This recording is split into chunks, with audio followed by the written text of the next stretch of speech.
जय राधा माधव कुंज बिहारी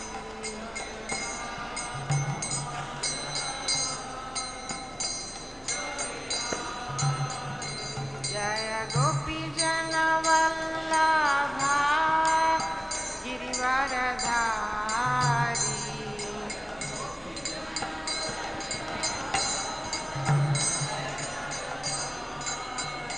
जय गोपी जन वल्लभा गिरिवरधारी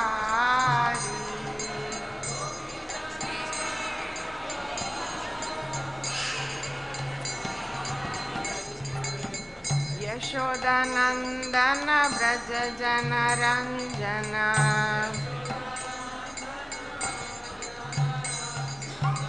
यशोदानंदन ब्रज जन रंजन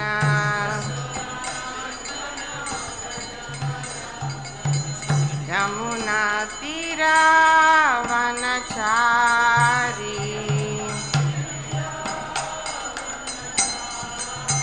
यमुना तीरा वनचारी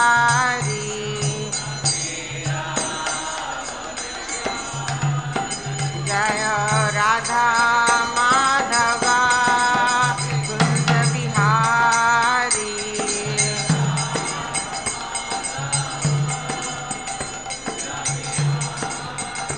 जय राधा माधव कुंज बिहारी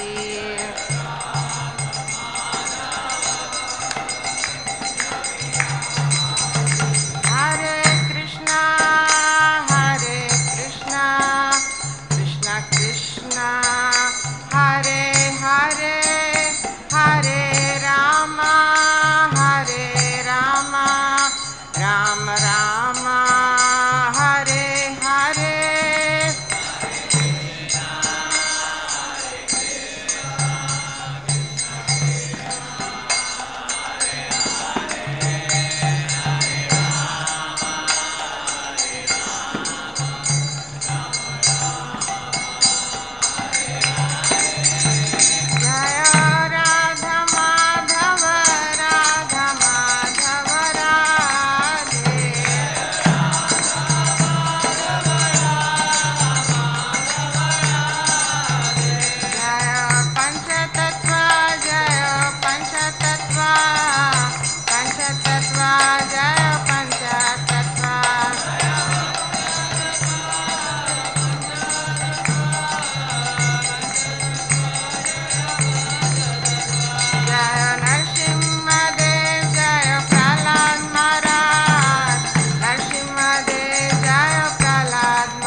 स्वामी शीला प्रभुपाद की जय। इस्कॉन फाउंडर आचार्य शीला प्रभुपाद की जय। ब्रह्म मध्व गौड़ी आचार्य वृंद की जय। सामवेद गौर भक्त वृंद की जय। गंगा माई की जय, यमुना माई की जय, तुलसी देवी की जय, भक्ति देवी की जय, शीला प्रभुपाद की जय। श्रीमद् भागवतम की जय। ओम नमो भगवते वासुदेवाय। ओम नमो भगवते वासुदेवाय। ओम नमो भगवते वासुदेवाय।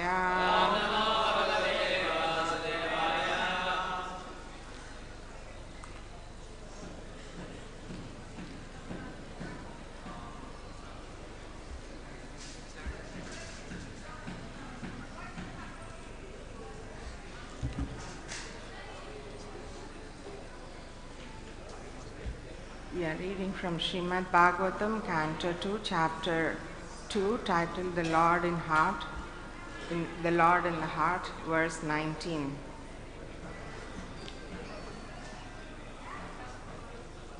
Itthaṁ munis tūparamed vyavasthito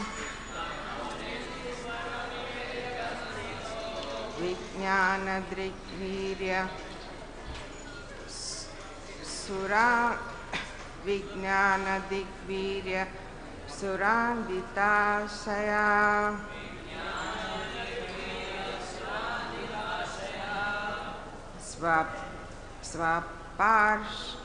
sva-pārṣṇināpīḍya gudaṁ tato nilaṁ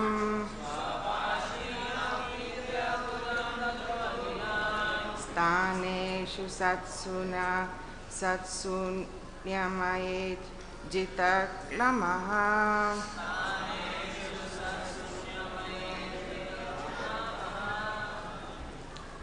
Kindly repeat.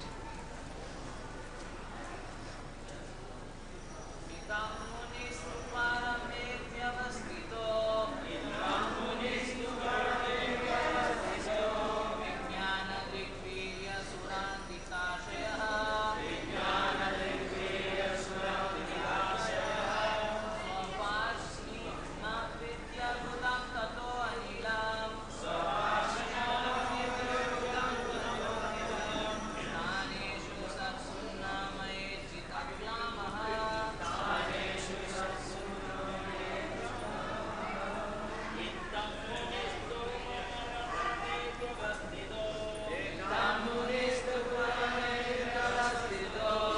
vijñāna-dṛg-vīrya-surandhitāśayaḥ sva-pārṣṇināpīḍya gudaṁ tato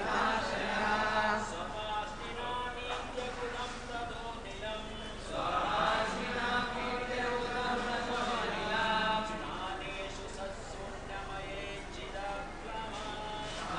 sthāneṣu ṣaṭsūnnamayej jita-klamaḥ sthāneṣu ṣaṭsūnnamayej jita-klamaḥ.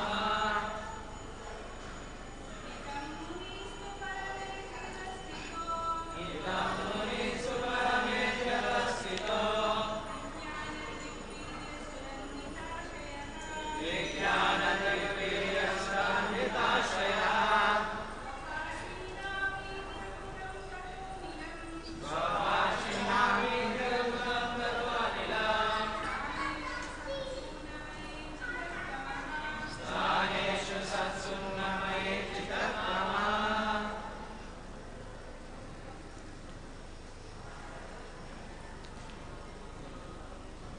Kindly repeat. Itthaṁ. Thus, by Brahman realization, muniḥ, the philosopher, but uparamet, should retire, vyavasthitaḥ, well situated, vijñāna-dṛk, by scientific knowledge, vīrya, strength, su-randhita, well regulated, āśayaḥ, aim of life, sva-pārṣṇinā, with the heel of one's foot,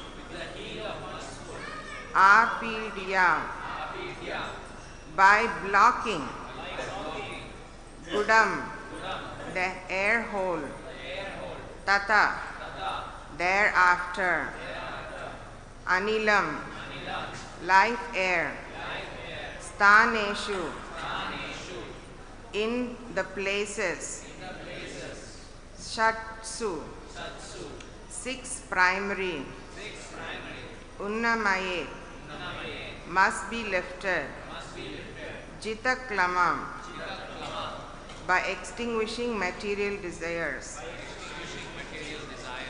Translation, kindly repeat. By the strength of scientific knowledge, one should be well situated in absolute realization and thus be able to extinguish all material desires. One should then give up the material body by blocking the air hole through which stool is evacuated with the heel of one's foot, and by lifting the life air from one place to another in the six primary places. Purport. There are many duratmas who claim to have realized themselves as Brahman and yet are unable to conquer material desires.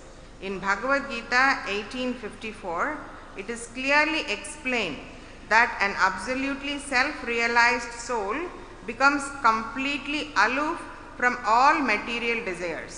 Material desires are based on the false ego of the living being and are exhibited by his childish and useless activities to conquer the laws of material nature, and by his desire to lord it over the resources of the five elements.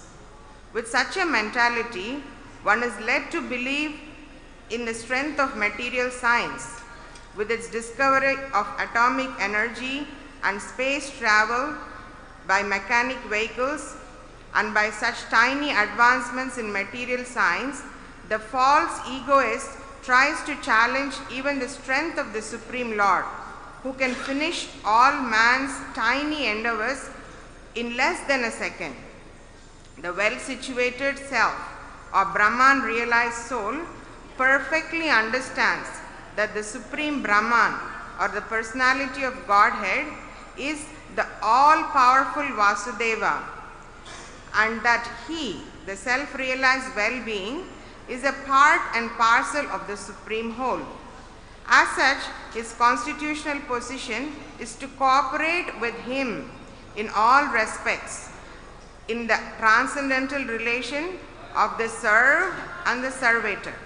Such a self-realized soul ceases to exhibit his useless activities of attempting to lord it over the material nature.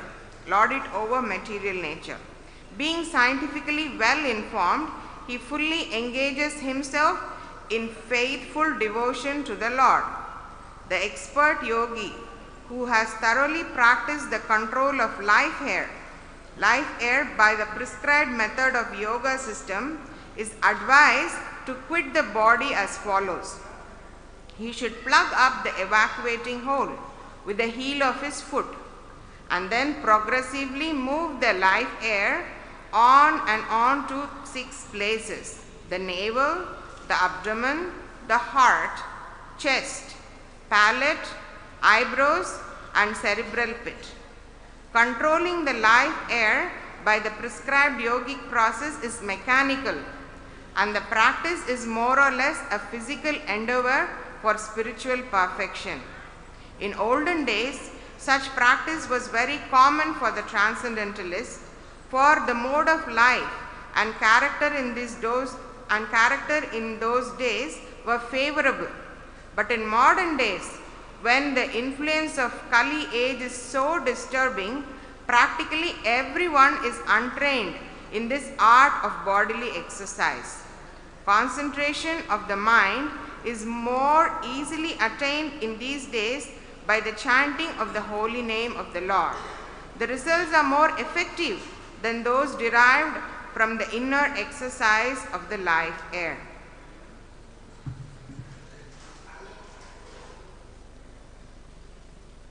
Namo Vishnu Padaya Krishna Prashthaya Bhutale Srimate Bhakti Vedanta Swamini Dinamne Namaste Saraswati Deve Gauravani Pracharine Nirvisesha Shunyavadi Paśyatya Deshatarini Vancha Kalpataro Vesha Kripa Sindhubhyo Evacha Patitanam Pavanebhyo Vaishnavebhyo Namo Namaha. Sri Krishna Chaitanya Prabhu Nityananda Shri Advaita Gadadhar Srivasadi Gaura Bhakta-vrinda. Hare Krishna, Krishna Krishna, Hare Hare, Hare Rama, Rama Rama, Hare Hare.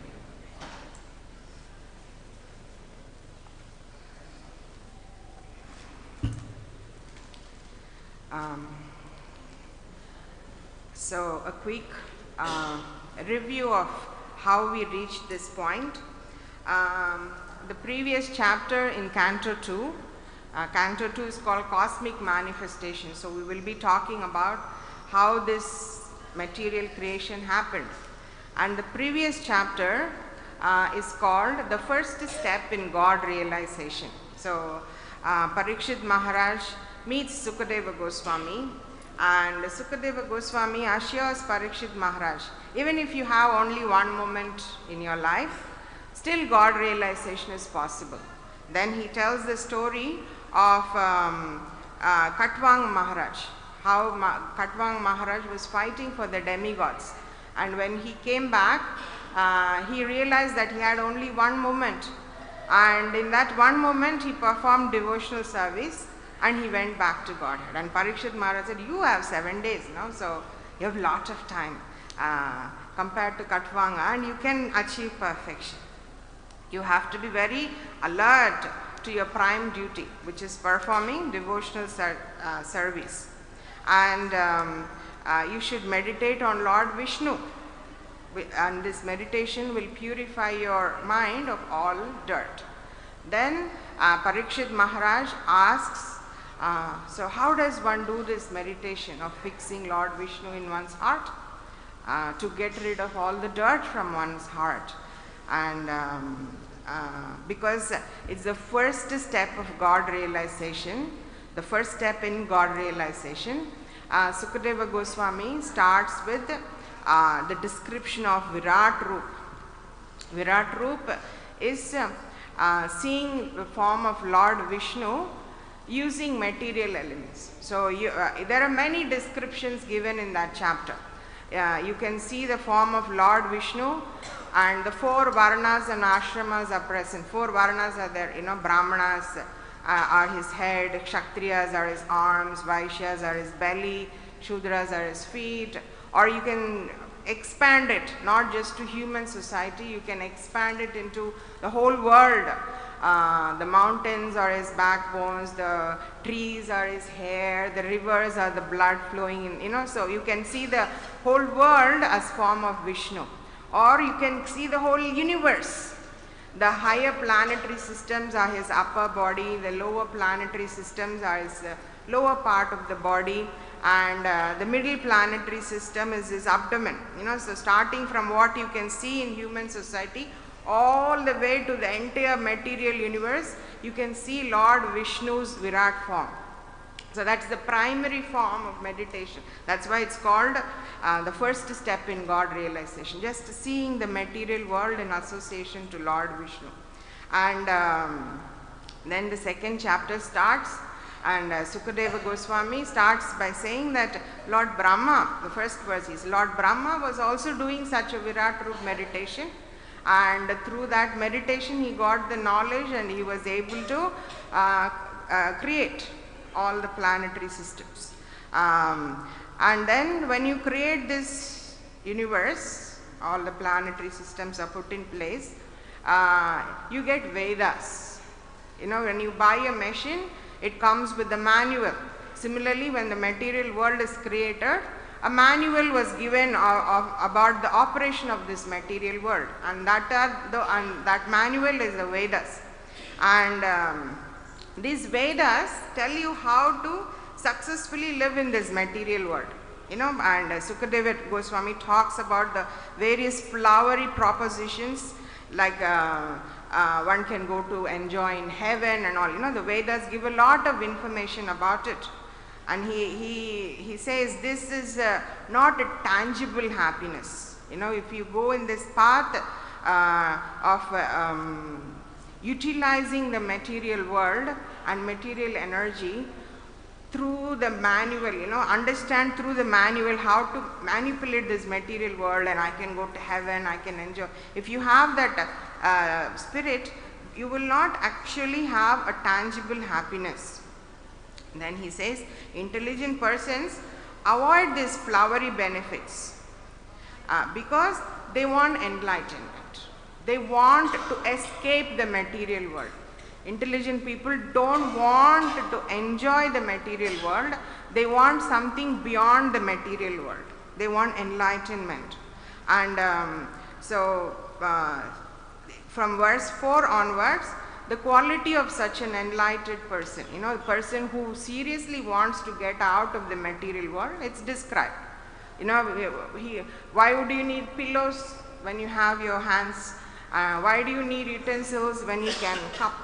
And so they will completely reject any form of why do you need clothes when you have tree barks and other people's old clothes, so they don't make any material endeavor at all. They just are hankering, they are searching for spiritual upliftment. So it gives the list of qualities of such a person who wants to escape this material world. And then from at this point he starts making a progression from this level of meditating on the imaginary form, the Virat Roop. He actually takes Sukadeva Parikshit Maharaj into meditation of the transcendental form of the Lord.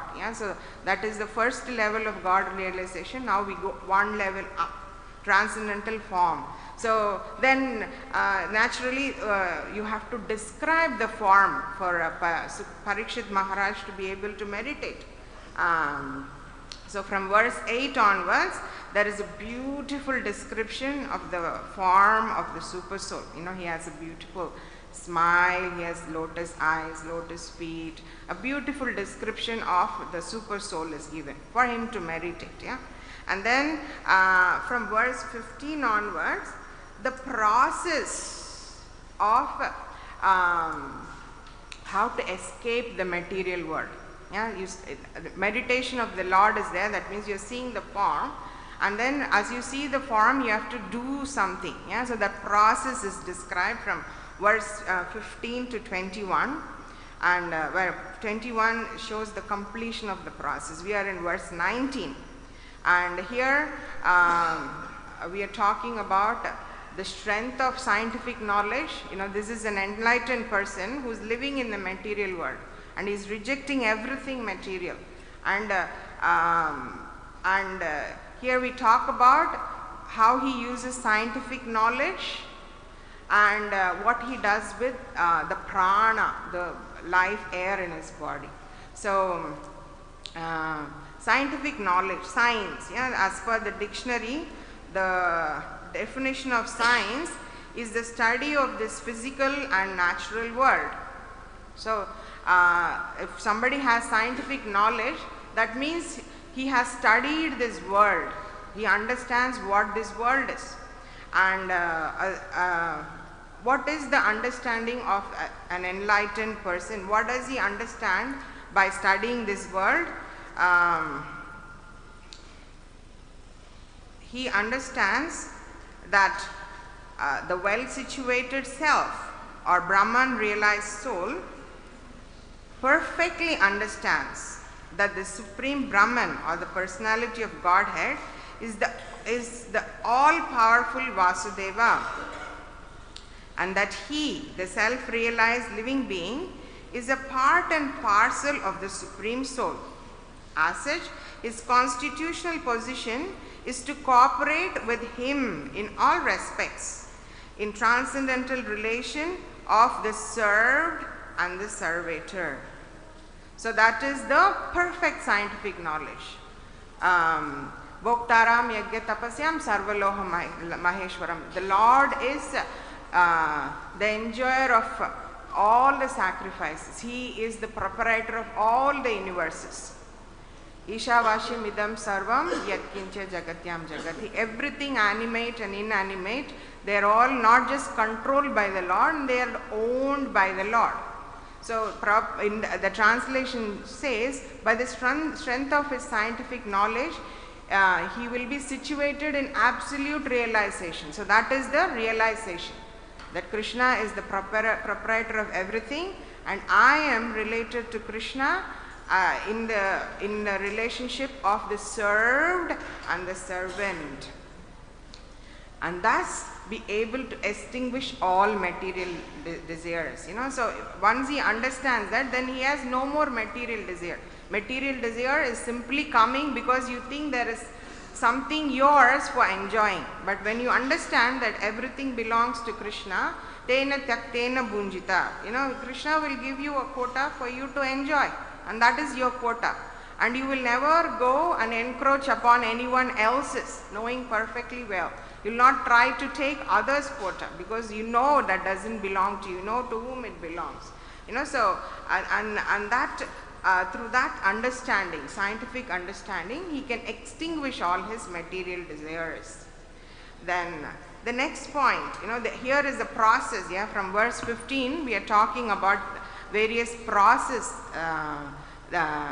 of what is called as Ashtanga Yoga, and this is recommended for people who are of this class.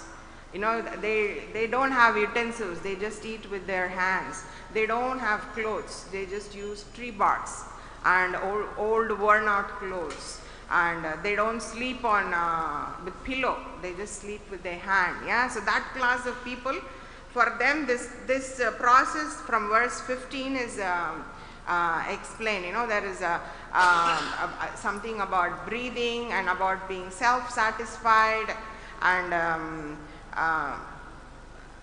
there is the labdo pashanti, where you become unaffected by the effect of time. They will remain like this for thousands of years, and they will not be affected during this process of meditation. They will not be affected by time or the various needs of the body. They will reach that stage. And here we are talking about one should then give up material body. They are going to give up the body and take the soul out of the body by just mere physical activity. By blocking the air hole, with the help of foot, they block the air hole meant for evacuation, and the prana, the life air, they lift up through various chakras, and then it comes on the top here. So this verse talks about that, and then the further verses will talk about how the soul will come out, like that. So this is Hatha Yoga or Ashtanga Yoga that is described here. And Ashtanga Yoga, Ashta means 8, Anga means steps. 8 steps are there, and the first one is Yama, and it has 5 ethical principles. You should not lie, you should not be violent, you should not hanker for others' property, you should not have, you should control your sex urge, you should abstain from stealing. Those things you should not do. And then second one is niyama. You should be self-reflective, should be austere, you should be content with what you have, and you should worship and maintain cleanliness. Those 5 are niyama. First 5 are yama, then next 5 niyama. And then we have asana, which is various bodily postures that help one sustain good health so that they can meditate on the Lord. It is not like some kind of fast gymnastic movement. They will twist their body in some particular physical posture and maintain it, sometimes even for months, like that. Like Hiranyakashipu was standing on the tip of his big toe on his left foot, and that is the yogic posture, and he stayed like that for not hours or days. he stood like that for years. So those are bodily postures that help in self-realization. They train the body for self-realization. And then the fourth step is pranayama. Pranayama is controlling. Prana means life, air, energy. Another English term is energy. So you control the life air and you make it. In Bhagavad Gita, Krishna says that a perfect yogi will offer even his incoming breath and outgoing breath to the Lord as an offering, as a sign of his complete devotion. Even his breath he will offer to the Lord. So that is pranayama, breathing exercises. And then the next one is pratyahara, the fifth one. And this is Shri Radha Madhava Ashtasaki Shriman Mahaprabhu Giriraj Maharaj ki jai, Panchatattva Bhagavan ki jai, Narasinghadev Bhagavan ki jai, Srila Prabhupada ki jai. So in pratyahara, one withdraws the senses from sense objects. So he is able to not feel any attraction for different sense objects. He may have beautiful women, he may have good food, but he has because of his various practices, he is not attracted. We are not talking about you are attracted and you don't get it. We are talking about you don't even feel the attraction. You reach that level. That's called pratyahara. Then sixth level is called dharana, and that is one pointed focus without jumping from one topic to another. So when we sit and meditate, what should I cook for lunch? Did I run the washing machine with the laundry? Oh, is the maid going to come today? Why is the milkman? That is how our meditation is. Did the milkman come? Where is the gardener? Did I pick up tulasi for tomorrow? Is there Dwadashi? Everything. So many things are jump. Your mind goes from here, there, here, there, here, there. So expert yogi, he can fix his mind on just one topic, and he may think about the various aspects of that topic. Like he may think about the sun, and he may think about its brilliance, about its color, about its orbit around earth, but he will not think about anything else but the sun. So a person who is meditating on the Paramatma, he may think about the form of the Lord, his smile, his lotus face, his lotus feet, his beautiful garlands, so he will fix his focus on meditating on one thing. That's called dharana. Then we have the level of dhyana. Here the focus becomes much more intense. This is called active focusing. So of all the things about one object, you pick up one thing and you meditate on that. So instead of thinking about the sun and then thinking of its brilliance and its color and orbit, you just pick up one thing. I'm going to meditate on how the sun is orbiting, or I'm going to meditate on its brilliance. Just it is a much more intense focus or attention to a particular thing. Like a person may meditate, do dhyana on what service he wants to do, meditate on his lotus feet or the tulasi on his lotus feet. He becomes much more focused in his meditation, and there will be this level. There will be, you cannot interrupt that person. You cannot take them out of the meditation, because they have the intensity is so deep that it is not possible for anything external to disturb them and bring them out. So it's very intense meditation. And then the last step is samadhi, or combining with the form to form a harmonious whole. So that will be coming in the later steps. So Srila Prabhupada explains how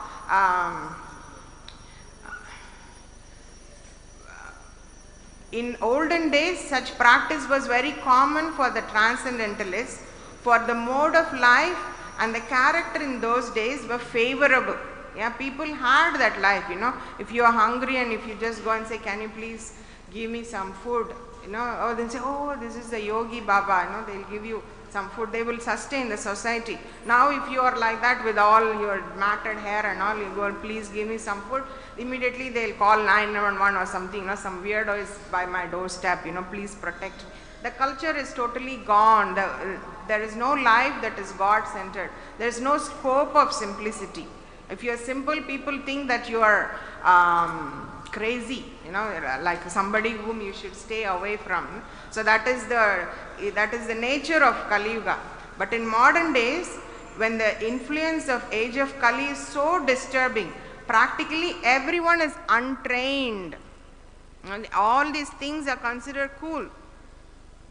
You can lie and get away without being caught, you're cool. Non-violence is your way of life. Mary had a little lamb doesn't stop there. For breakfast, lunch and dinner. That's how the song finishes, right? Nobody loves Mary's little lamb as a lamb. They just see it as food. So non-violence is practically every meal, So these principles are gone in Kali Yuga. People don't have that non-violence nature or non-covetousness. It is cool that even somebody else's wife is attracted to me. They're very proud that they can corrupt women. So when that is happening, people become basically, even if you can't follow the yama, niyama, the basic steps required for Ashtanga, what to talk about dhyana and dharana and samadhi and all, it's not going to happen. The maximum we can get out of Ashtanga Yoga is some physical exercise. We can just twist your body in some weird way till you get some sprain, and that's where it ends. Beyond that, people of Kali Yuga cannot progress. So Srila Prabhupada says, concentration of the mind is more easily attained in these days by chanting of the holy name of the Lord.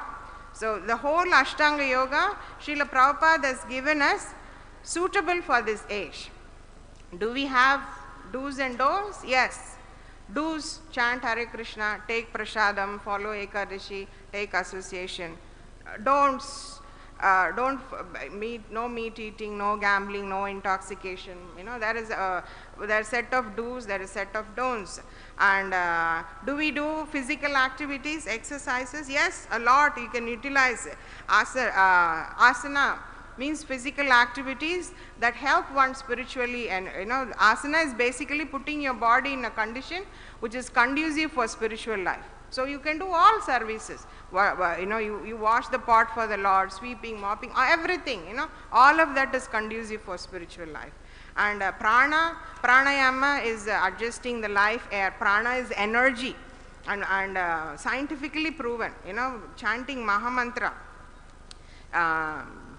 is the best way to use your energy. Yeah, it spiritualizes you. And pratyahara, withdrawal from the sense objects. We don't have to artificially, it is not practical for us.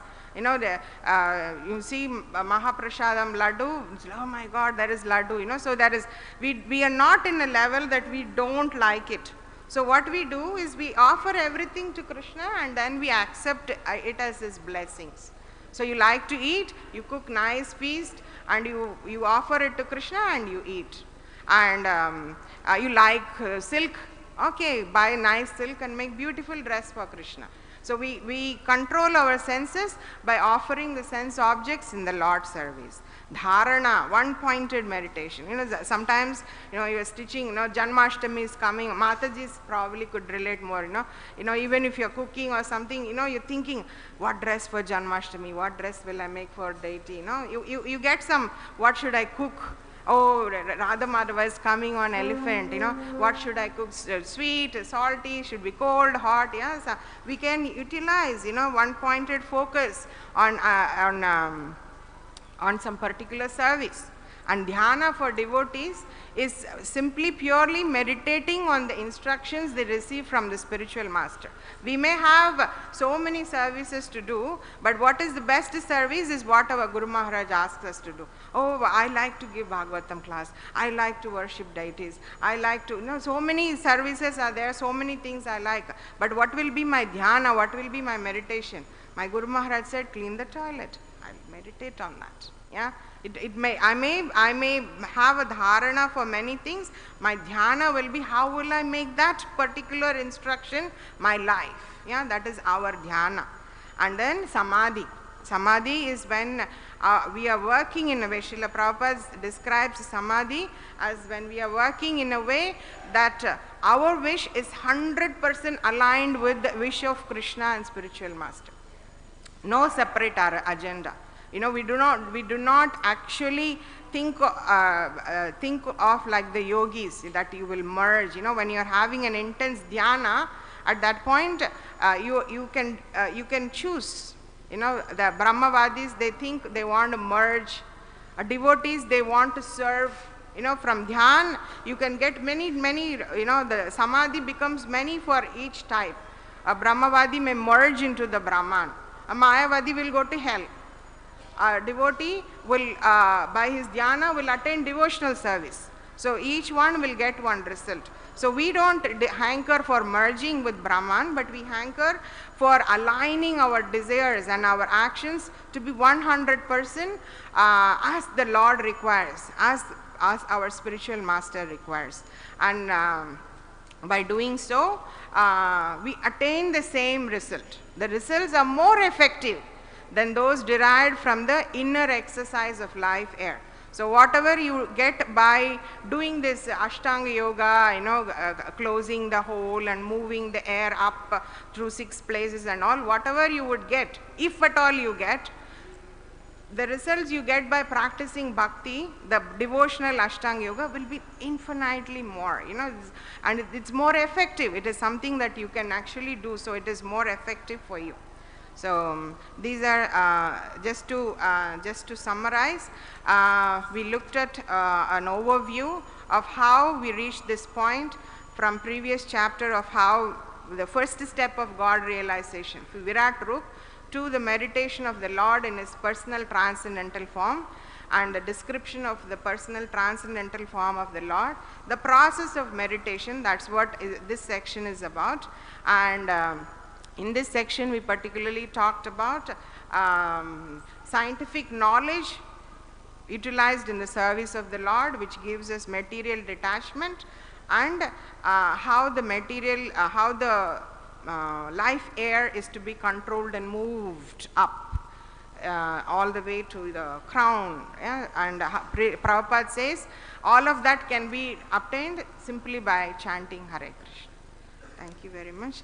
If you have any comments or questions.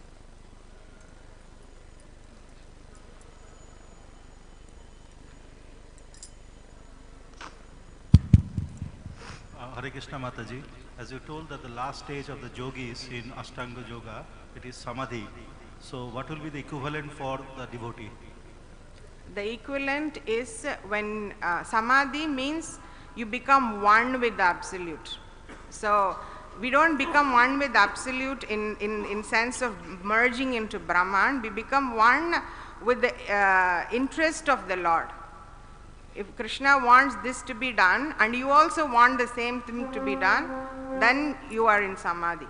If your Guru Maharaj says you should do it, and if you are doing that, then you are in Samadhi.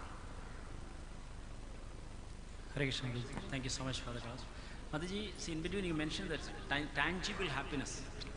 Tangible happiness. Tangible happiness. Can you just explain what is tangible happiness and intangible, like intangible?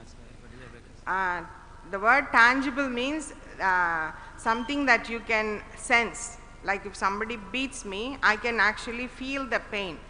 So tangible means you can actually sense. So if you actually have a happiness like that, it should continue for some time. You will feel happiness as something, as an experience. But as far as material world is concerned, the only time you can actually be happy is when you don't suffer.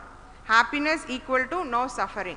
There will be a momentary phase where the pavarga stops. You know, you don't have to work hard and try to please people. That the whole thing stops momentarily, and then you feel, and then you think you are happy, but before you can sense that, you will be put back, you know, in the material cycle. You know, you will have to work hard to maintain family and all. So that is why it's not tangible. So material happiness never exists. Material happiness is simply a momentary cessation of material pain. But spiritual happiness is real. Even when Prahlad Maharaj was thrown from the mountain and put under the feet of elephant, put on his auntie's lap with fire, he was completely happy. And that is tangible, that's real, because it stays with you. Is that okay, Prabhu?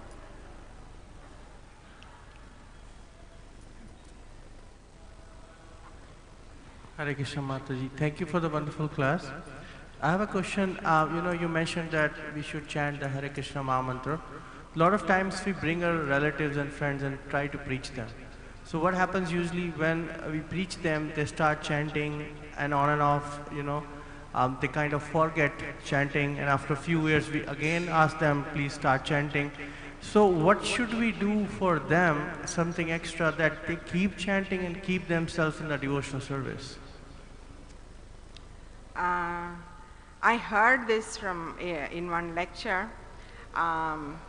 Nobody will become a devotee because you are preaching something to them.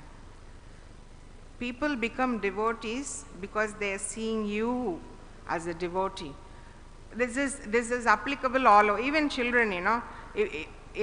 If parents are saying, my child is all the time on the phone, I tell them, I give them punishment, I reward them when I tell them, I'll give you this reward if you stay away from phone. Whatever I do, my kids don't get out of the phone.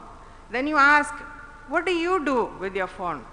I am just on whatever, TikTok or YouTube, you know. So children do not follow instructions. People in general, you cannot convince people too much by instructions. People get convinced only by seeing your example. When you put down your mobile and you are chanting Hare Krishna, there's a good chance your child will do it. But if you're saying, hey, put down the phone, I'm telling you it's very bad for you, you know, it's not going to work, you know. So you want somebody to be fixed in Krishna conscious, you have to give them a lot of love and care. And if they are failing in their practices, you know, sometimes they don't chant for sometimes they're challenged and they want to ask you questions, don't be judgmental. You know, say, how can you ask such a question? Why don't you chant? This is so bad, you know. Don't judge them. Just accept them as they are and give them lot of love. Oh, I understand. I also don't chant sometimes. I also find it very difficult to focus. Oh, it is so nice that you have doubts and questions. You know, when you give them that acceptance, they will feel accepted. And only when they feel accepted, they will take up the process very seriously. It will take time, and different people progress in different speed. So we should not have some kind of unrealistic expectation of how the process will work. You know, so, and that will keep us peaceful. And then we can continue preaching, you know. Otherwise, we will see we're losing many people because of being some kind of fanatical in our practices. Is that okay, Prabhu? Yeah. Thank you, Mataji. Hare Krishna.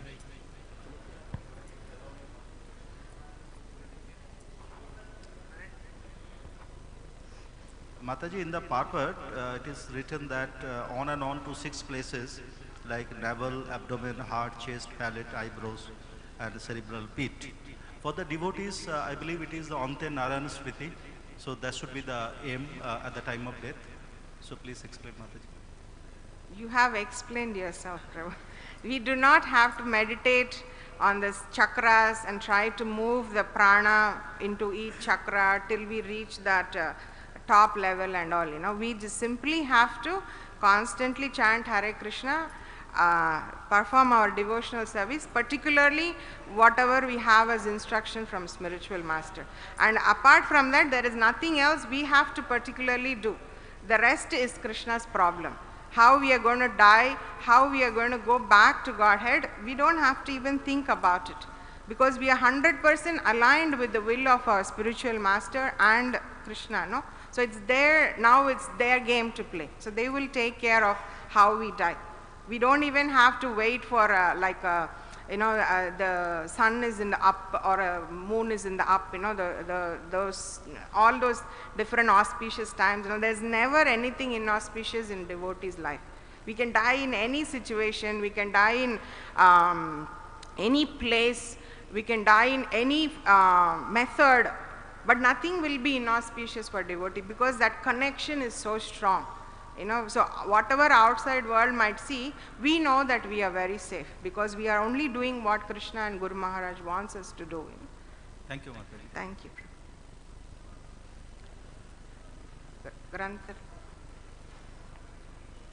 Grantaraj Srimad Bhagavatam ki jai, Srila Prabhupada ki